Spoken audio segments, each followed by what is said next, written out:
Chers amis, bonsoir. Alors, nous voilà pour étudier la parasha de Nitzavim, et d'après les enseignements du Rambam Perel, comme toutes les semaines. Et voici ce que dit la Torah. Ki mitzvah hazot, asher anochi metzavecha hayom, parce que ce commandement, ce précepte que je t'ordonne aujourd'hui, lo niflet himimcha, il n'est pas incroyablement difficile pour toi, velo rechokahi, et il n'est pas loin de toi. De quoi s'agit-il? De quel précepte s'agit-il? Chachamim nous enseignait qu'il s'agit de la Torah. La Torah n'est pas insaisissable, n'est pas hors de notre portée. Et voilà ce que dit le Midrash. Ze shamar akato, c'est ce qui est dit dans le texte.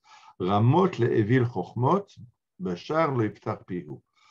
La chochma est très élevée pour l'imbécile et à la porte, il n'ouvre pas la bouche. De quoi s'agit-il? Chachamim omrim, les chachamim nous enseignent.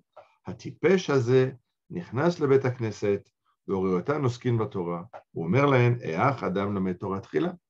L'imbécile rentre au Beth Midrash, il voit les gens plonger dans l'étude.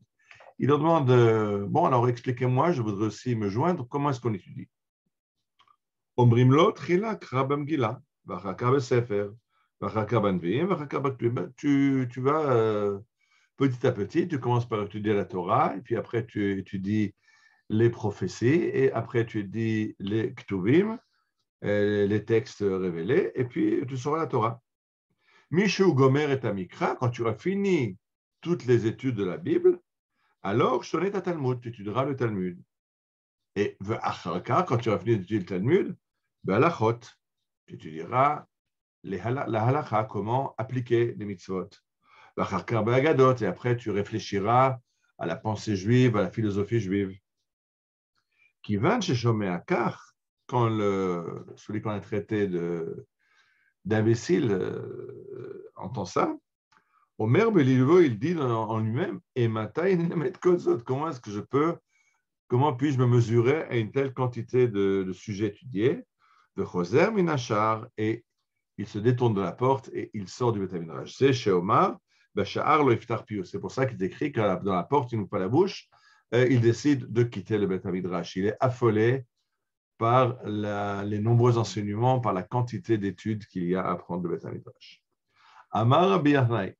Et alors, Rabbi Yochanan nous donne un enseignement formidable pour ce problème et encore pour beaucoup d'autres problèmes dans la vie. Le Mahadavar Domé, à quoi cette chose ressemble-t-elle? Le Kikar She'ataloui Be'avir. Quelqu'un rentre dans la pièce et il voit un morceau de pain qui est attaché avec une ficelle au plafond. Tipesh Omer, Michol Avio. L'imbécile dit, ah, mais comment je peux le prendre? C'est suspendu en l'air, je ne peux pas l'atteindre, c'est hors de ma portée. Pikeach Omer, l'intelligent répond, si le pain est arrivé là-haut, c'est que quelqu'un l'a suspendu là-bas. De la même façon que lui a réussi à le suspendre, moi je peux réussir à le descendre. Mais Visulam, Okane, au Moritoyo, il y a deux solutions. Ou il amène une échelle et il grimpe sur une échelle, ou il utilise un instrument, il prend une canne, il frappe sur la corde et il fait tomber le pain. Car, celui qui est le simple d'esprit dira, comment puis-je apprendre toute la Torah? Ou Miché Picard, mais celui qui est intelligent, qu'est-ce qu'il fait? Chaque jour, il étudie un chapitre, un chapitre, et un chapitre, un chapitre. Et comme tout le monde le sait, les petits ruisseaux font les grandes rivières.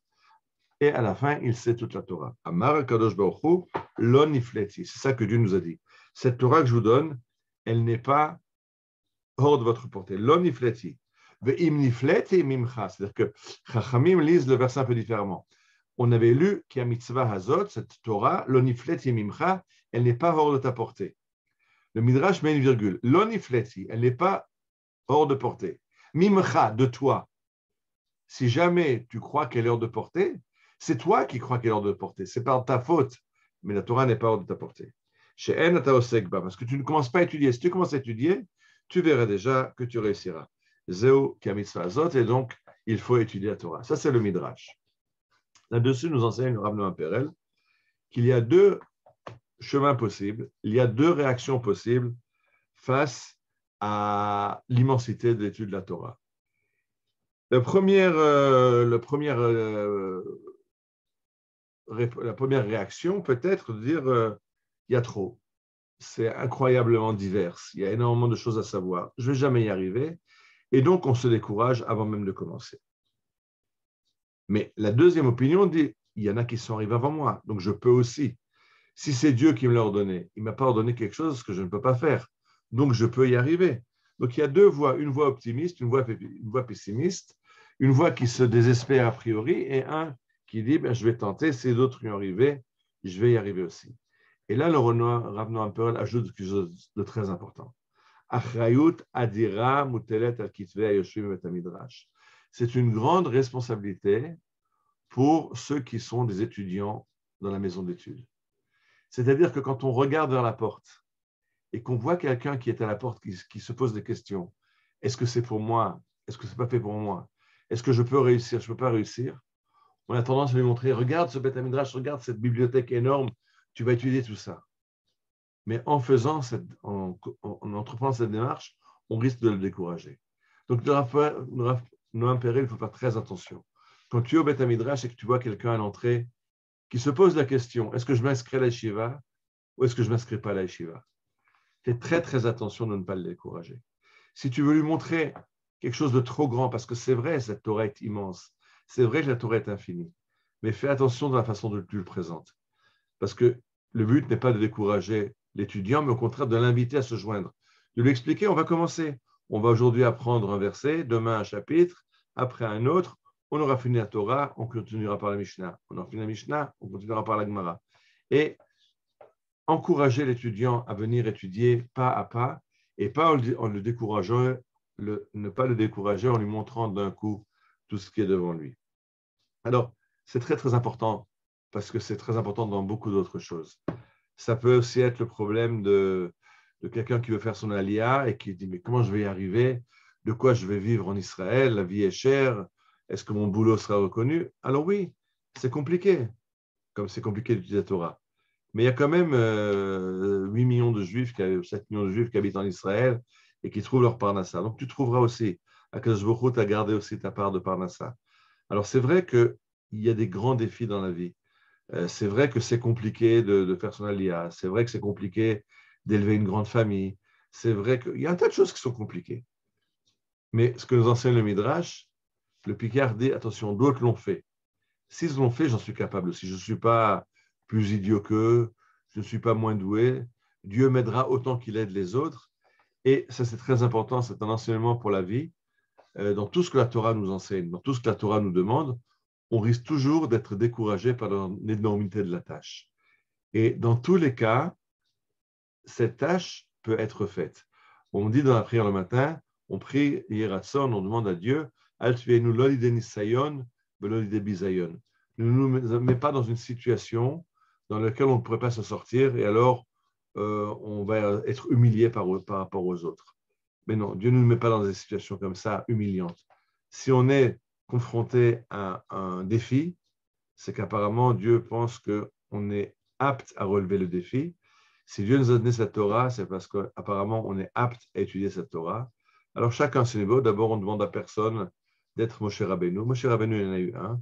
Rabbi Zusha d'Anipoli avait l'habitude de dire, je n'ai pas peur quand après 120 ans j'arriverai au ciel devant le Bédine, le tribunal céleste, et si on me demande pourquoi tu n'as pas été un érudit de la Torah comme Moïse, je répondrai, mais je n'étais pas Moïse.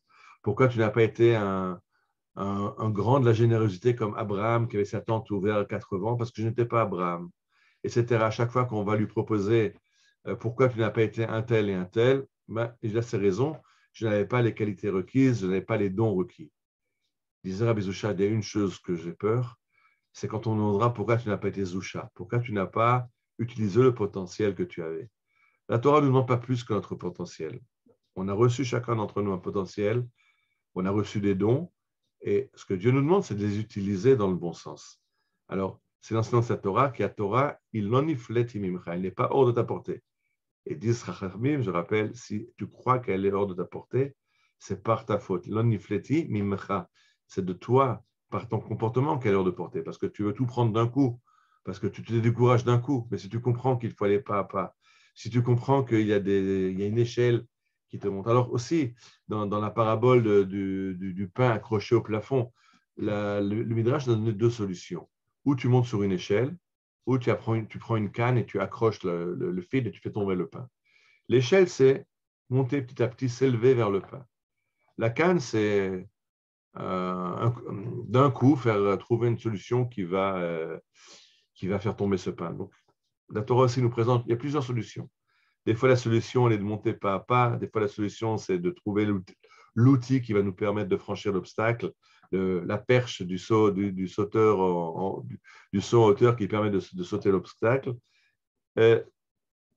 Tous les chemins sont légitimes tant qu'ils amènent au but de s'approcher de la Torah, d'étudier cette Torah et qui permet de se rapprocher de Dieu.